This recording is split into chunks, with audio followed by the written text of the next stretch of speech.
이제 믿음의 전당이라는 제목으로 히브리서 11장 말씀을 시작하겠습니다. 1장부터 10장까지 예수님의 인격과 사역, 그 신분에 있어서 대제사장직의 탁월성을 이 유대인들에게 신학적으로 그들의 신학에 맞추어서 논중을 잘 설명했습니다. 이 긴 논중의 터널을 지나서 우리는 11장을 이제 앞에 서게 됐죠. 얼마나 신나고 기대가 되고 이것을 어떻게 잘 풀어야 할까 고민을 하는데, 일단 1장부터 10장까지 혐산줄령을 넘었다라고 하는 데 대한 스스로의 뿌듯함, 이제 어디 가서 나 히브리서 해봤다라는 그런 자부심 갖게 됐고, 이제 11장부터 13장은 히브리서의 클라이막스이기도 하고 또 우리에게 믿음의 선진들의 예를 들어서 실증적으로 믿음이 어떤 것이며 믿음으로 산 사람들의 삶이 어떤 것인지를 보여주는 여러 사례들이 등장하고 있죠. 제가 이거 말씀 읽으면서 머릿속에 계속 떠오르는 이 동료가 있었어요. 나처럼 해봐라 요렇게, 나처럼 해봐라 요렇게, 아이 참 재미있다, 뭐 이런 느낌이었어요. 히브리서 11장을 읽으면서 참 아우 요렇게 살면 되겠네 이런 느낌이었고, 저와 여러분들이 하나하나 이제 헤아려 보면서 오늘 서론격으로 보게 될 겁니다. 앞서간 신앙 선배들이 자신의 모습을 보여주면서 이렇게 해보라고 사연을 말해주듯이 믿음의 여러 사례를 보여주고 있는 것이 11장입니다. 요즘식으로 표현하면 믿음 생활 후기 혹은 믿음 생활 댓글, 별표 이런 것들이 여기에 모여 있는 것이겠죠. 오늘부터 믿음의 후기를 상세한 설명이 한 10명 정도 나와 있고 이름만 나온 것이 한 6명 나와 있고 그 외에 여러 사람들의 별표들을 가득 모았습니다. 한 사람 한 사람씩 한 장씩 하면은 또 이제 우리는 지치게 되지 않겠습니까? 그래서 조금 몇 단락으로 모아갈 텐데, 오늘부터 믿음의 후기를 같이 읽어보면서 중간중간에 믿음이 어떤 것인지를 설명하는 성령의 음성, 또 성경의 음성을 함께 들어보려고 합니다. 무엇보다 오늘은 급 마감을 해야 하는 상황이니만큼 큰 기대를 가지고 짧게 갈 수 있으리라 믿으시기 바랍니다. 네, 요게 믿음입니다. 네. 믿음은 바라는 것들 12시 20분 출발의 실상이요, 아직 일어나지 않아서 보이지 않지만 12시 20분에 출발할 수 있을 것이라는 믿음이 믿음의 증거입니다. 그리고 다음 주에 다녀온 사람들이 이로써 믿음의 증거를 얻게 될 것입니다. 다음 주에 이거를 기록하면서 비로소 한 목사의 말을 믿게 될 것입니다. 큰일 난대요. 빨리 가겠습니다. 믿음으로 여성도들은 내가 오늘 일찍 맞춰줄 줄을 아나니, 다 그렇게 보이더라고요. 네. 히브리서는 우리가 알고 있는 것처럼 유대인들, 특별히 믿음이 흔들리는 유대인 성도들에게 믿음의 신앙을 굳건히 하려고 기록되어 있습니다. 시련이 있고 환란이 있고 유혹이 있을지라도, 흔들릴지라도 믿음을 굳건하게 하라고 권면하는 내용입니다. 그래서 이걸 읽으면서 우리가 권면을 받아야지 책망을 받지는 말았으면 좋겠어요. 히브리서 13장 22절에 형제들아 내가 너희를 권하노니 권면의 말을 용납하라. 내가 간단히 너희에게 썼느니라. 이 마지막의 결론은 뭐냐면 권면이에요. 목회자가 아무리 어떤 해석을 하고 설명을 해도 이게 권면으로 다가오면 내게 힘이 나는데, 아 목사님 오늘 또 뭐라 했다 이러면은 이제 그럼 제가 방법이 없지 않습니까? 파라칼레오라는 말은 옆에서 따뜻한 말로 권하는 내용이니만큼 우리가 사랑으로 받았으면 좋겠습니다. 그래서 책망을 받는다거나 이걸 읽으면서 아 나는 믿음이 없어, 이런 믿음의 사람들처럼 살지 못해 라고 스스로 더 침체되는 일은 없어야 할 것입니다. 히브리서 전체가 믿음에 대해서 말하는 믿음의 경주에서 필요한 이 믿음의 힘의 원천이 무엇인가, 그것은 바로 예수 그리스도이십니다. 제가 이 말씀을 꼭 전제로 말씀드리기를 원하는 것은, 여기서 히브리서를 한 목사가 아무리 잘 설명하고 잘 해석했다고 하더라도 이것이 우리의 믿음을 낮게 하는데 1도 보탬이 안 된다는 거, 이걸 믿으셔야 돼요. 내 믿음의 원천은 예수 그리스도세요. 어떤 신학적인 해석과 주석과 한 목사의 설득이 아닙니다. 성령께서 우리에게 주시는 믿음, 예수 그리스도께서 자기의 피로 맺은 새 언약의 보증, 이것이 믿음의 근거이며 출처이지 누구의 설명도 우리의 믿음에 영향을 주지 말아야 할 것이다 생각을 하면서요, 이 믿음과 관련해서 A.W. 토저 목사님이 신앙의 기초를 세워라라는 책에서 이런 표현을 썼어요. 그리스도인은 본 적도 없는 분을 향해 최고의 사랑을 느끼고, 본 적도 없는데 최고의 사랑을 느낀대. 이런 사랑이 있습니까? 보이지 않는 분과 매일 친밀하게 대화하고, 이거 정신 나간 사람이잖아요. 보이지 않는 것을 보았다고 하고, 망상이죠. 들리지 않는 것을 들었다고 하고 환청이죠. 지식 너머에 있는 것을 아는 것, 이것을 믿음이다라고 설명을 했습니다. 과학 문명이 발달하고 물질주의가 더해갈수록 믿음의 사람들은 이 세상에서 더 이상하게 보일 겁니다. 참 이상하다.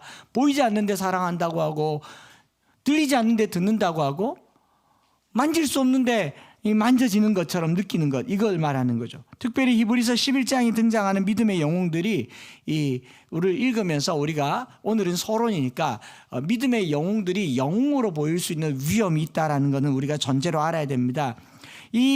여기 기록된 사람들은요, 성경의 기록대로 세상이 감당치 못할 위대한 믿음의 사람으로 인식되어 왔습니다. 그러나 이것 때문에 교회사에서 믿음으로 위대한 사람들이 신앙의 기념비를 만들고 신앙의 성인으로, 소위 말해서 세인트 아무아무개, 세인트 폴, 세인트 피터, 세인트 어거스틴, 아구스티누스, 다 성자 칭호를 받으면서 유럽에 가보면은 베드로, 어거스틴, 아퀴나스, 루터, 칼빈, 웨슬리, 무디, 소위 말해서 신앙의 전설적인 인물로 등재되기도 하지만 히브리서 11장을 꼼꼼하게 읽어보면 그렇지만은 않습니다.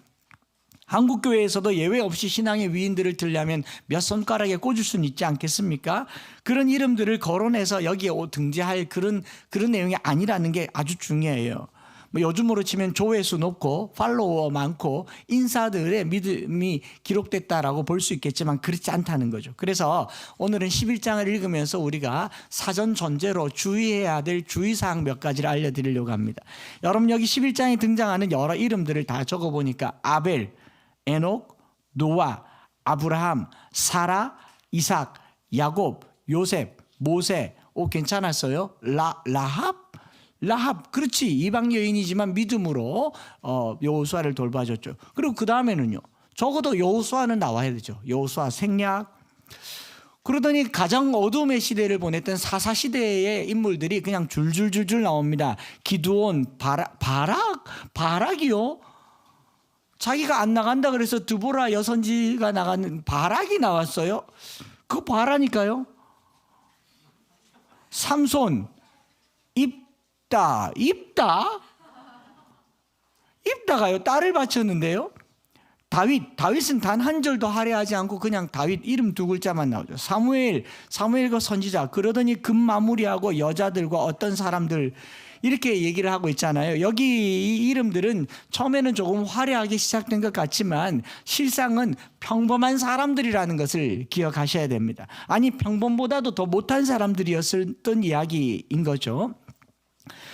믿음 없음에 어떻게 보면 더 가까운 사람들의 이름이 여기 믿음의 전당에 올라와 있는 겁니다. 그래서 히브리서 11장을 대하면서 우리가 기억해야 될 이제 전제는, 첫째로 뭐냐면 믿음의 사람을 말하려고 하는 것이 아니라 여러 사람들의 예를 들어서 믿음이 뭔가를 말하려고 한다는 걸 기억하셔야 돼요.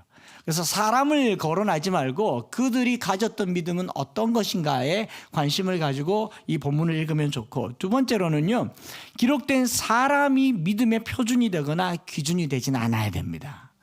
결국은 사람을 모델로 삼는 것은 눈에 보이니까 쉽지만 그 사람의 모델대로 안 되면 어떡할 겁니까? 그렇게 되면 안 되니까 그 사람을 스탠다드로 삼지 말아야 되겠다라는 것과, 세 번째로 여기 기록된 16명의 사람들 혹은 그 외 여러 사람들은 믿음으로 세상을 이긴 위인이라기보다, 잘 들으셔야 됩니다, 이런 사람도 세상을 이기는 능력을 믿음으로 갖게 되었다라는 겁니다. 그 말은 누구도 믿음을 가지면 이런 삶을 살 수 있다라는 희망을 주는 거예요. 나는 삼손처럼 못 살겠어요. 심지어는 가까이 나는 한 목사님처럼 살려면 나는 못 살겠어요. 그런 게 아니라는 거죠. 어제 우리 집사님이 제게 엄청난 히스토리를 만들어 주셨어요. 하나님께서 한 목사를 목사로 불렀습니다. 한 목사, 나의 종이 되어라. 저 못해요. 저 진짜 못해요. 키도 작잖아요. 한 목사 가거라. 저 못한다니까요. 되게 해줄게. 네. 이야기를 만들더라고요. 저는 대게 먹고 목사 된 사람입니다.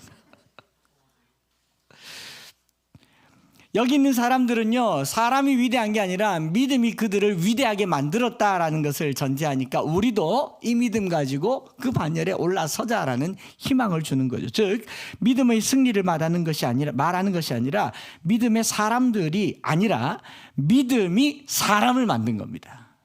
오늘 우리를 만드는 게 믿음이어야 한다라는 거죠. 그래서 여기 등장하는 사람 다 평범한 사람이에요. 그러나 그들에게 주신 믿음은 비범했습니다.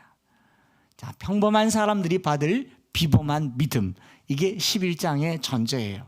저와 여러분들 같이 평범한 사람들이 비범한 믿음을 받았을 때 세상이 감당치 못할 이야기가 되는 것입니다.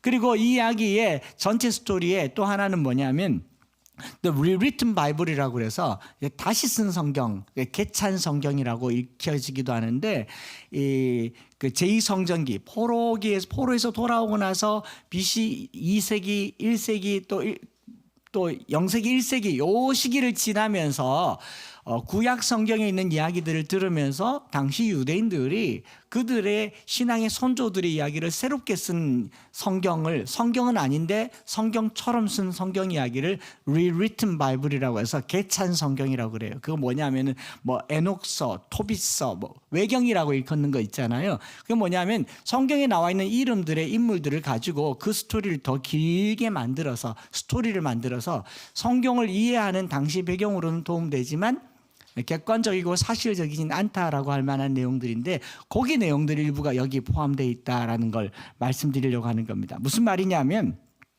아벨, 에녹, 노아, 사실 성경에 별 말이 별로 없는데 이 사람들은 유대인들이 너무 잘 알기 때문에 그 고대에 전래되어져 오는 여러 내용들 중에 성경에 포함되지 않은 여러 비하인드 스토리들이 여기 등장하더라라는 겁니다. 그러니까 여기 등장하는 인물들에 대한 내용은 어떻게 보면 작가적 상상력과 당시 이야기들이 합쳐져서 만들어낸 스토리텔링이다라는 걸 기억하셔야 돼요. 이게 팩트냐 아니냐 그건 제가 천국 가서 확실하면 인스타에 올려드릴게요. 페북에 맞다 이렇게 쓰면 되잖아요. 제가 천국 가면 너무너무 바쁠 것 같아요. 확인하고 글 올릴게. 아벨한테 가서 아벨 믿음으로 제사를 드렸는데 그 믿음 어떤 겁니까? 하면 아마 아벨 이렇게 말할 그냥 집에 키우던 송아지 잡았는데 이 정도였을 거예요. 그러나 이게 개작되면서 얘기가 나오는 거, 재구성된 거예요. 사실인지 아닌지는 모른다고 해서 사실이 아니지도 않고 사실인지도 모른다라는 거예요. 그냥 모르겠다라는 표현이 좀 더 적절하고요. 예를 들면 이런 거죠. 이순신 장군의 난중일기에 기록된 내용과 그 선조에게 보낸 편지글에 있는 몇 문장을 가지고 영화가 나오지 않습니까? 그죠? 영화 제일 유명한 영화 명량 소인에게는 12척의 배가 있사옵니다. 단 한 줄의 문장을 가지고 12척의 배로 330척을 이겼던 명량 해전 이야기가 나오지 않습니까? 우리나라 역대에서 최다 관중 1780만 명의 관중을 아직까지 이 기록은 안 깨졌다고 하는 명량 나왔고 올해는 뭐가 나왔죠? 코로나 때문에 한산했지 않습니까? 우리 한산도 대단했죠. 내년에 또 나옵니다. 저는 그건 안 보고 싶어요. 노량, 죽음의 바다. 죽지 않아요. 이순신 장군 죽는 건 보고 싶지 않아요. 관우의 죽음을 보고 싶지 않은 누구처럼. 그런데 이런 한 줄의 이야기로 큰 영화 한 편을 만들어낼 때 이게 우리가 사실이다 아니다라고 말할 수가 없습니다. 거의 사실에 가까운 것을 재구성해서 영화로 만든 이 작가적 상상력이지만 거의 팩트에 가깝지 않겠습니까? 제가 이 거제 쪽에 가니까 저 바다가 이 한산 영화에 나온 그 바다다 하고 말해주더라고요. 그러니까 이 히브리서 11장에 나와 있는 여러 인물들과 관련된 좀 상세한 이야기들은 완전한 사실이기보다 믿음이라고 하는 주제로 재구성한 이야기. 그래서 히브리서 11장에 나오는 이야기 또한 믿음을 설명하기 위해서 믿음의 관점으로 성경의 인물을 재해석한 이야기입니다. 이게 제게 왜 은혜가 됐냐면요, 전 이렇게 생각했어요. 제가 믿음으로 살고 내가 믿음으로 살고 난 내 인생의 끝자락을 내 후손들이 나에 대해서 글을 쓸 때 믿음과 관련된 글이 많이 나왔으면 좋겠습니다. 저의 어두운 흑역사를 쓰기보다 기왕이면 믿음과 관련된 이야기들이 많았으면 좋겠어요. 아벨의 인생이 이게 다가 아니었지 않겠습니까? 아브라함의 인생이 이게 다가 아니었지만 히브리서 11장은 오로지 믿음과 관련해서 인생을 썼던 거죠. 유튜브에 간증 프로그램이 인기가 많습니다. 그게 그 사람의 인생 전부는 아닐지라도 그 사람이 믿음으로 살았던 삶의 스토리잖아요. 그러니 히브리서 11장을 읽기 전에 저와 여러분들이 이걸 생각하세요. 믿음과 관련된 나의 이야기가 있는가? 지금부터 생각해 보시고 만들어 보시고 나의 스토리를 가지시기 바랍니다. 내가 믿음 갖고 지금까지 지나온 삶을 그저 제자훈련할 때 간증문 쓰듯이만 쓰지 말고 자식들에게 들려줄 수 있는 나의 믿음의 이야기를 쓰라. 이게 오늘의 이야기입니다. 여러분, 내가 믿음 생활하면서 어떤 삶을 살아왔고 어떻게 살아가는지 이걸 보는 거예요. 가장 먼저 등장한 인물이 아벨인 이유도 그런 것 같습니다. 성경에 믿음의 의로 여겼다는 말을 제일 처음에 믿음이라는 말을 썼던 대상은 아브라함인데 그보다도 훨씬 전에 아벨의 이름이 나오고 노아도 아니고 아벨이 나왔는데 이 창세기 초반에 이 아벨 이야기는요 좀 당혹스러운 이야기입니다. 왜냐하면 인류 최초의 죽음을 기록하고 있어요. 선악과를 따먹으면 죽으리라고 하나님이 명령하셨고 선악과를 따먹었으면 하나님이 죽여도 시원찮은 이 인생들을 하나님은 살려줬는데 누가 죽였어요? 형이 동생을 죽였어요. 인류 최초의 죽음은 사망이 아니라 살인이었습니다. 그렇지 않습니까? 그것도 형이 동생을 분노해서 죽인 거죠. 창세기 4장 8절에 가인이 그 아부 아벨을 쳐 죽였다 그래요. 어떻게 쳐서 죽일 수가 있어요? 가인이 아벨을 죽였을 때 하나님의 역할도 사실은 만만치 않아요. 우리가 곰곰이 생각해 보면 이 모든 일이 하나님 때문일 수도 있겠지 않습니까? 하나님이 그 백지 제사를 아벨 것만 받아서 가인께 좀 못하다 하더라도 그래 알았다 그리고 보내놓고 돌아서서 이거 저놈의 자식 이래도 되는데 왜 대놓고 안 해 그랬겠냔 말이죠. 하나님이 이거 좀 받아줬으면 가인이 아벨을 죽이는 이런 일이 없었을 텐데 하나님이 편애하셨나? 별의별 생각이 들게 만드는 질문의 첫 장이 이제 창세기에 나오는 거죠. 여기서 우리는 흔히 알기를 짐승의 제사를 드려야 된다, 피로 제사를 드려야 된다 이런 걸 가지고 논하지만 이런 논할 가치도 없어요. 하나님이 피제사만 받으십니까? 소제도 받지 않습니까? 곡식 제사도 받습니다. 속죄할 때도 제물이 없으면 짐승뿐만 아니라 소제로도 받았고요. 이사야서 1장 17절에 오라 우리가 서로 변론하자 너의 죄가 주홍 같을지라도 눈과 같이 이어질 것이요 진홍같이 붉을지라도 양털같이 희게 되리라. 뭐 하면요? 속죄제를 드리면 아니잖아요. 변론하자. 대화만 해도 죄사함은 나타나는 겁니다. 죄사하는 그 일은 구약시대의 어떤 형태로 나타나는 게 아니에요. 그러니까 아벨의 제사 자체가 남달랐고 가인의 제사가 죄가 많았다. 이거는 사실은 해석하기 어려운 이야기입니다. 히브리서 기자가 자기들의 이야기, 제가 말씀드렸잖아요. Rewritten Bible, 개찬 성경에서 자기들이 쓴 이야기로 아벨을 믿음이라고 하는 이 프레임을 씌운 거죠. 믿음으로 순종의 제사를 드렸다가 아니라 가인에게 박해를 받아서 순교했던 최초의 인물이다가 아니라 오히려 가인보다 조금 더 나은 제사를 드렸는데 하나님이 받아주셨다. 그것이 증거가 됐다라는 거죠. 하나님이 믿음으로 수용했다라는 거죠. 그렇게 봐줬다라는 겁니다. 그러니까 에녹이라고 하는 인물을 막 들여다보면서 하나님 믿음으로 제사를 드리게 해주세요. 단 한 번의 제사라도 믿음으로 드리게 해주세요. 그게 그리 쉽습니까? 그래서 인물에 꽂힌 것이 아니라 믿음의 특징을 보는 거죠. 믿음이라고 하는 것은 내 어떤 행위나 나의 어떤 온전함보다 하나님께서 봐주시는 그 자비하심에 근거하는 것이 믿음이다라는 겁니다. 중요한 이야기죠. 에녹 하나님과 동행했던 사람입니다. 죽음을 보지 않고 하나님이 데려간 사람입니다. 우리가 보기에 죽음을 보지 않고 하나님이 데려간 사람 에녹 너무 좋지만요. 창세기 5장에 나와 있는 등장하는 많은 인물들의 평균 수명이 900살입니다. 969세까지 살았어요. 에녹의 아들은. 그런데 에녹은 몇 세에 죽었습니까? 365세에 죽었어요. 그랬더니 누가 365일 동행하다가 365세에 죽었다고 얘기하더라고요.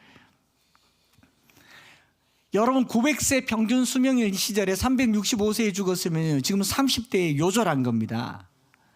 여러분 믿음 생활 잘하다가 이제 정웅 형제가 30대쯤 됐죠.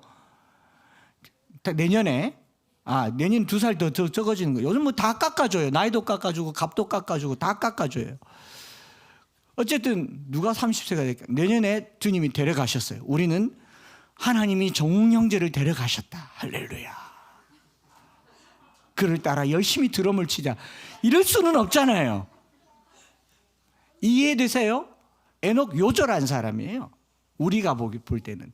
성경의 기록은 하나님이 데려갔지만 그 가족의 입장에서는요, 젊은 나이에 하나님이 그를 데려가신 거예요. 그런 하나님이 이걸 믿음으로 해석할 수 있을까요? 모르는 이야기입니다. 모르는 이야기. 평범한 이야기예요. 요즘 80대의 천국 가도 아쉬워하는데 100수를 바라보는 게 우리 소망인데 믿음이 도대체 뭐겠습니까? 이 믿음에 대해서 고민하고 있을 때에 지난주에 마침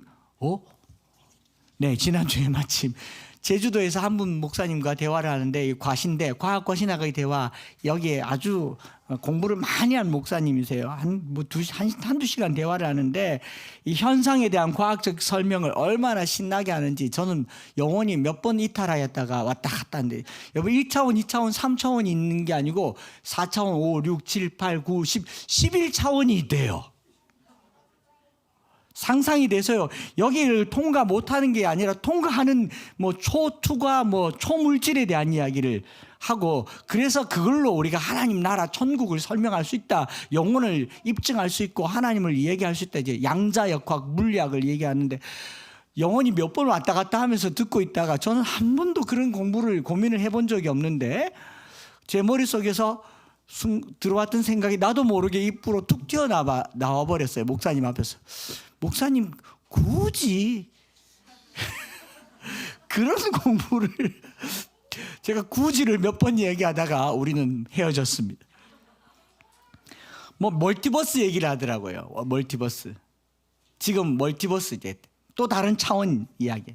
물리학, 양자역학, 과학 이야기를 들으면서요. 믿음, 보이지 않는 믿음 이런 이야기를 계속 듣는데 나중에 제가 비참해지더라고요. 내가 이렇게 무식하구나. 나는 성경밖에 모르네. 이런 생각 막 들고 대구로 돌아와서 물리학 책을 이제 김상욱 박사 책을 내가 사는 거 이제 읽어야 되겠다 생각을.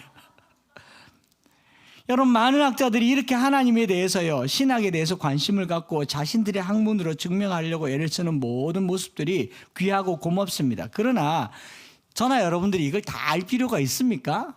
사진 하나 볼까요? 이거 뭔지 아세요 혹시? 젊은이들은 알 겁니다.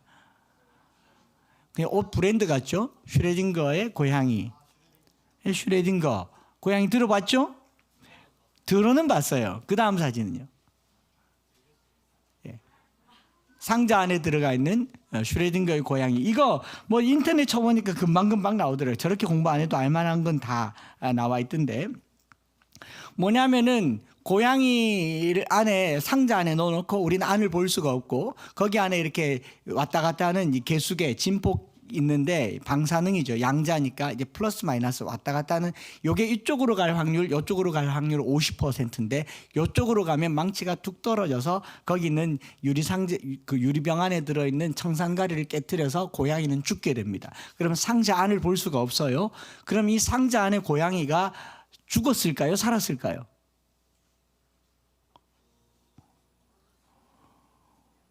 모르겠잖아요. 그래서 이제 양자역학이라고 하는 게 이런 거다라는 거를 이제 슈레딩거가 소위 말해서 반어적으로 비아냥된다고 만든 게 슈레딩거의 고양이.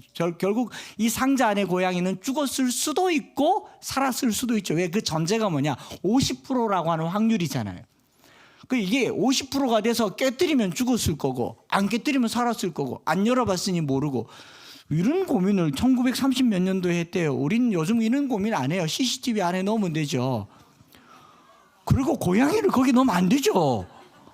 그런 고민을 왜 해요? 저는 전혀 그런 고민과 실험이 피부에 와닿지 않은데 이게 유명하게 돼서 과학자들 사이에 아주 유명한 양자역학을 설명하는 첫 단추라고 얘기합니다. 제가 공부 좀 했습니다.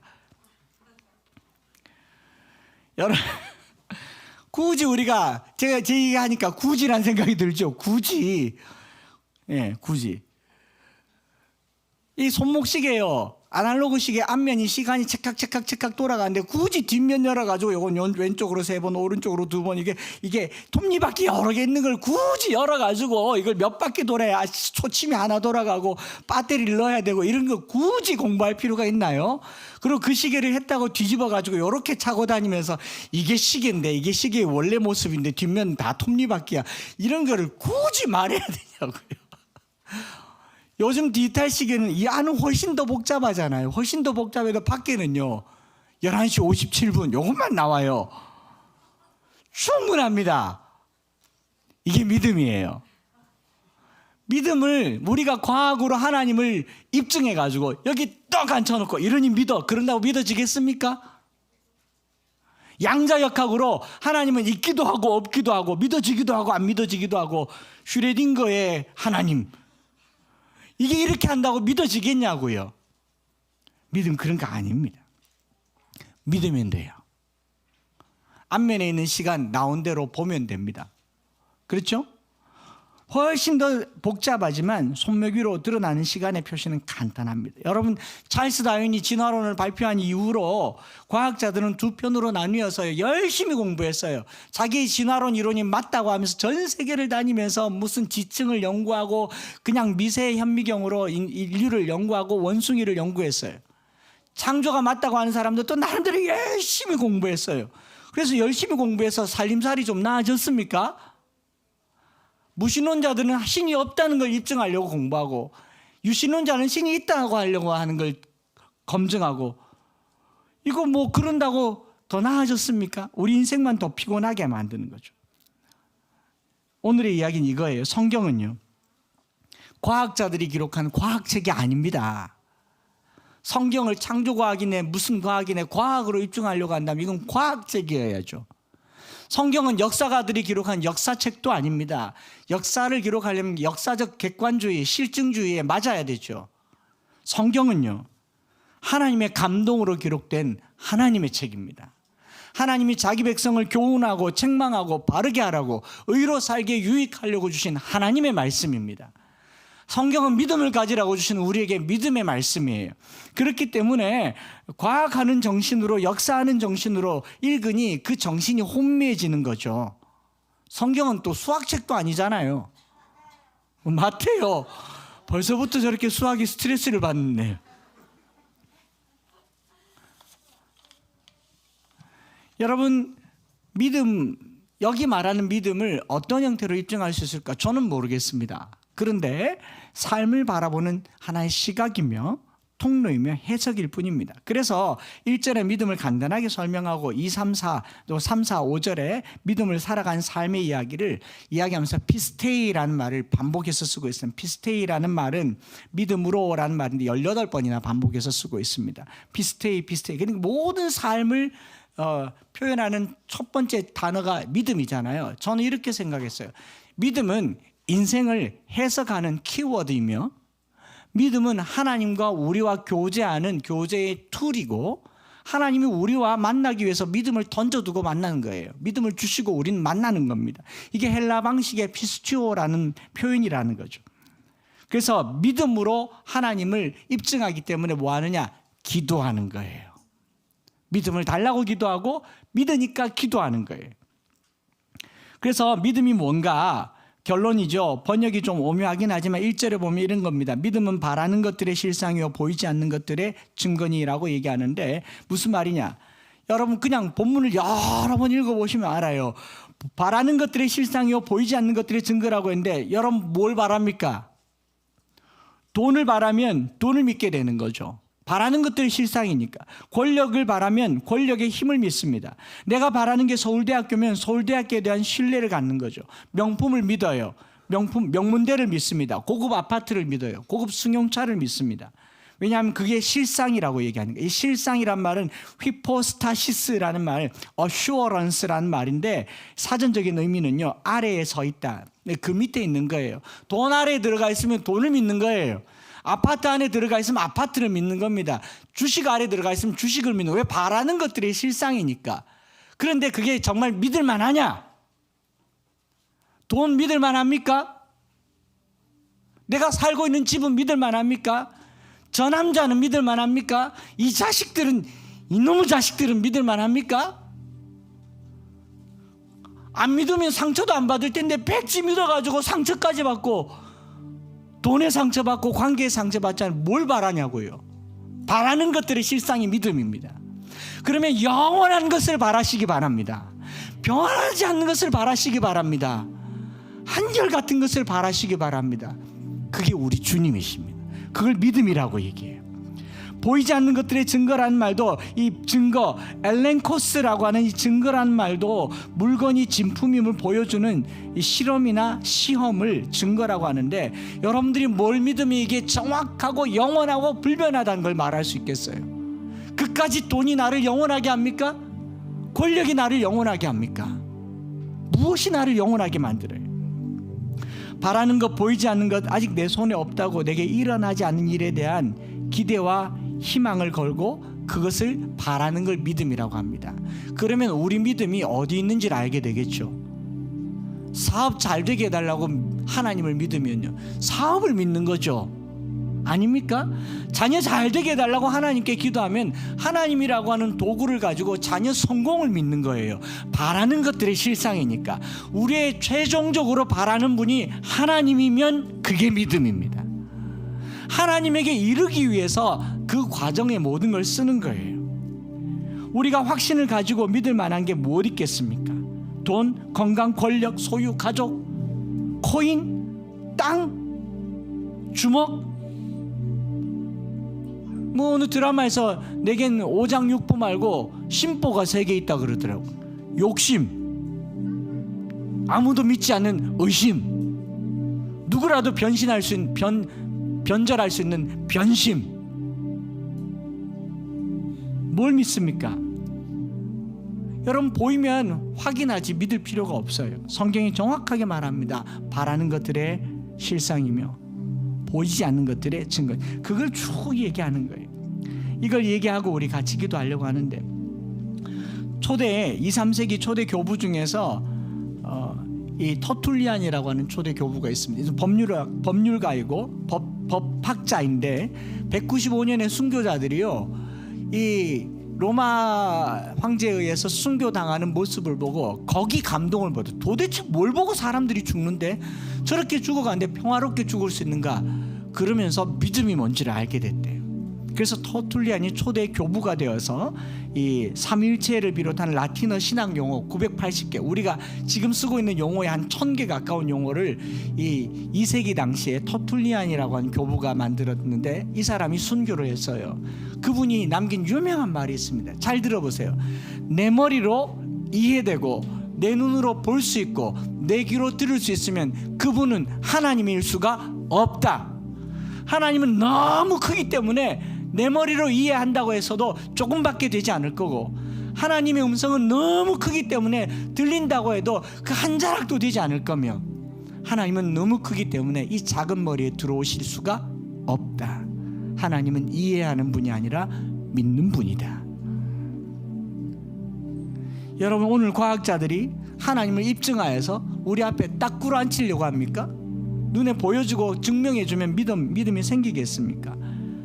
여러분, 그래서 히브리서 기자는 이런 사람들을 얘기하면서요, 6절에 믿음이 없이는 하나님을 기쁘시게 하지 못하나니 하나님께 나아가는 자는 반드시 그가 계신 것과 자기를 찾는 자에게 상 주시는 이심을 믿어야 할지니라 라고 하면서요, 헬라어 사용권 사람들에게 피스티오, 이 믿음이란 말은 하나님과 내가 관계를 맺는 수단이에요. 이 믿음만이 나와 하나님과 관계가 맺어지는 겁니다. 이거를, 이게 정말 중요한 구절이니까 찾아서 밑줄을 쫙 끄면 오늘 말씀이 끝납니다. 히브리서 11장 40절. 이게 앞으로 모든 히브리서의 결론이고 우리의 믿음의 결론이 될 텐데 같이 읽겠습니다. 시작. 이는 하나님이 우리를 위하여 더 좋은 것을 예비하셨은즉 우리가 아니면 그들로 온전함을 이루지 못하게 하려 하심이라. 제 눈을 번뜩 뜨이게 했던 이 구절은 뭐냐면요, 지금 이 글을 읽는 우리가 아니면, 그들은 누구냐면은 아벨 이후로 나온 모든 사람들이에요. 이들은 자기가 믿음이 있는지도 모르고 살았을지도 몰라요. 근데 누가 이들이 믿음이 있었다는 걸 입증해 주냐면 후손이 입증해 주더라고요. 우리가 아브라함을 보고 믿음이 있었구나, 아벨을 보고 믿음의 제사를 드렸구나, 우리가 입증해 주는 거죠. 여러분들의 자녀들이 여러분들의 믿음을 입증하시게 사시기 바랍니다. 우리 자식들이 내가 살고 간 뒷흔적에 우리 어머니는 믿음으로 사셨다, 이거 말해주도록 평생 사셔야 합니다. 우리 어머니는 우상 숭배하듯이 교회 다녔다, 이런 소리 듣지 않으시기 바랍니다. 우리 엄마 참 믿음 가지고, 우리 아버지 참 믿음으로 살았다, 믿음을 보여주시는 우리 부모님들 되시기를 주님의 이름으로 축복드립니다. 됐습니다. 오늘 우리의 믿음이 이루어질 것 같습니다. 우리 이 찬양을 주님 제 마음이 너무 둔해서 주님을 볼 수 없습니다. 당연해요. 이 땅에 속해 살면 땅만 보기 때문에 주님 손을 놓칠 수밖에 없습니다. 우리는 나그네로 삽니다. 주저앉을 수밖에 없습니다. 청지기인데 내 삶의 주인 노릇할 수밖에 없어요. 우리 찬양 드릴 때 오늘 우리가 읽은 본문이잖아요. 믿음이 없이는 기쁘시게 못하나니 고된 수고도 헛될 뿐이라.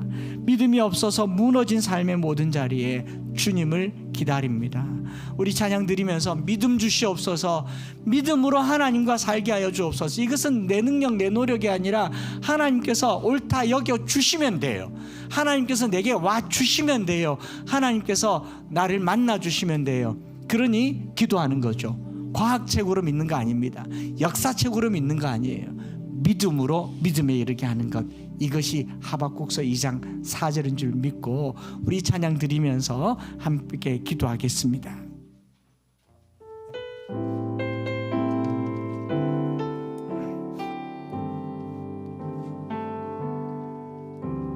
주님, 제 마음이 너무 둔해서 주님을 볼 수 없습니다. 이 땅에 속하여 이 땅만 보다가 주님 손을 놓쳤습니다. 주님 제 마음이 너무 둔해서 주님을 볼 수 없습니다. 이 땅에 속하여 이 땅만 보다가 주님 손을 놓쳤습니다. 나는 나그네로 왔는데 왜 주저앉게 되었나. 나는 청지기인데 언제부터 내 삶의 주인이 되어버렸나. 믿음이 없이는 기쁘시게 못하나니 고된 수고도 다 헛될 뿐이라. 믿음이 없어서 무너진 삶의 모든 자리에 다시 주님을 기다립니다. 주님 제 마음이 너무 둔해. 주님 제 마음이 너무 둔해서 주님을 볼 수 없습니다. 믿음으로만 볼 수 있습니다. 이 땅에 속하여 이 땅만 보다가 주님 손을 놓쳤습니다. 나는 나그네로 왔는데 왜 주저앉게 되었나. 나는 청지기인데 언제부터 내 삶의 주인이 되어버렸나. 믿음이 없이는 기쁘시게 못하니 고된 수고도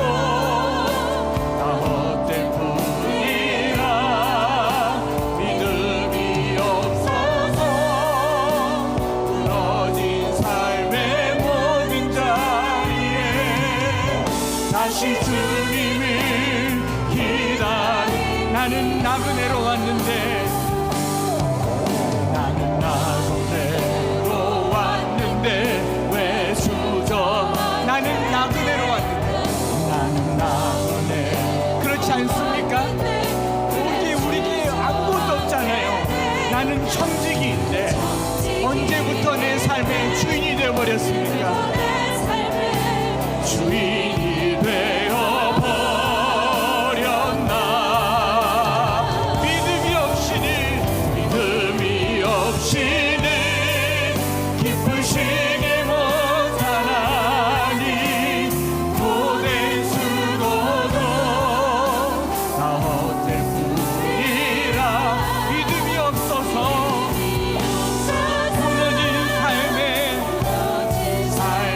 모든 자 주님을 기다립니다. 다시 한번 고백합시다. 믿음이 없이는 헛되시게 못하나니 고된 수고 다 헛될 뿐이라. 믿음이 없어서 무너진 삶의 모든 자리에 다시 주님을 기다립니다. 우리 한번 기도할 텐데요, 믿음이 왜 없냐면요, 바라는 대상이 잘못돼서 그래요. 바라는 것들의 실상이라 그랬잖아요. 자식 바라보고 있으니 믿음이 없어지죠. 돈 바라보고 있으니 믿음이 없어지죠. 남편 바라보고 있으니 믿음이 없어지죠. 우리가 하나님을 바라봐야 되잖아요. 보이지 않는 하나님을 바라보는 게 그게 믿음입니다.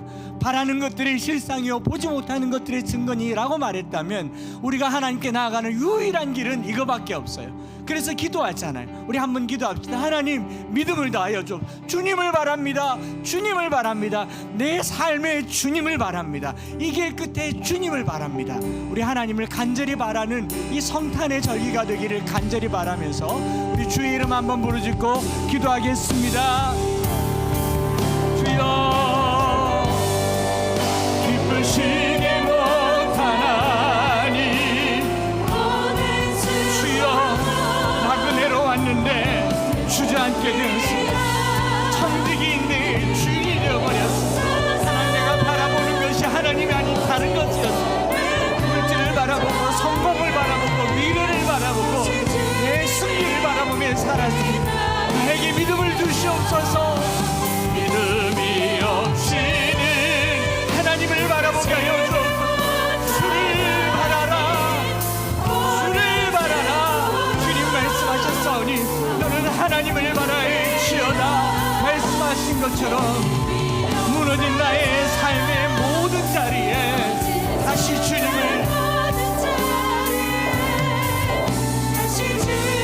주만 바라보게 하여 주시옵소서. 주만 바라보게 하여 주시옵소서. 이 연말에 내가 바라보는 것이 세상에 있는 그 무엇이 아니라 바라는 것들의 실상이요 보지 못하는 것들의 증거라면 나는 주님만 바라겠습니다. 보이지 않는 하나님을 바라겠습니다. 믿음이 없어서 무너진 삶의 모든 자리에 다시 주님을 기다립니다.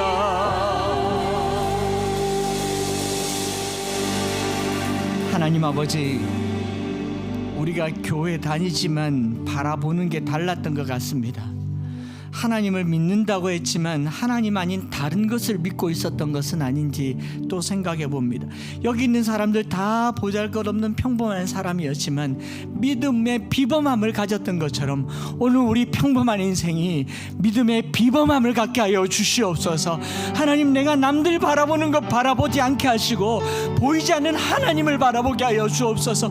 너는 어느 곳에 있든지 주를 향하고 주만 바라보라고 하셨사오니 하늘 높이 들 달린 십자가를 바라보게 하여 주시고 주를 향하게 하여 주시고 내 마음과 삶이 주님을 향하여 믿음으로 거듭나게 하여 주옵소서. 이 평범한 인생이, 이 보잘것없는 인생이 주님으로 말미암아 믿음의 전당에 들어가게 하여 주시옵소서. 이 믿음이 우리를 바꾸고 우리의 삶을 위대하게 만들어 가실 줄 믿습니다. 나에게, 나의 남편에게, 아내에게, 부모님에게, 자식들에게 믿음을 다하여 주시옵소서. 오늘 믿음으로 주님 앞에 예물을 드립니다. 보이는 이것을 바라보지 않기 위해서, 보이는 이것을 바라지 않기 위해서 주님께 드리며 보이지 않는 하나님을 바라봅니다. 볼 수 없는 하나님을 바랍니다. 하나님 내게 믿음을 다하여 주시고 예물을 통하여 믿음의 더 견고한 반석 위에 서게 하여 주시옵소서.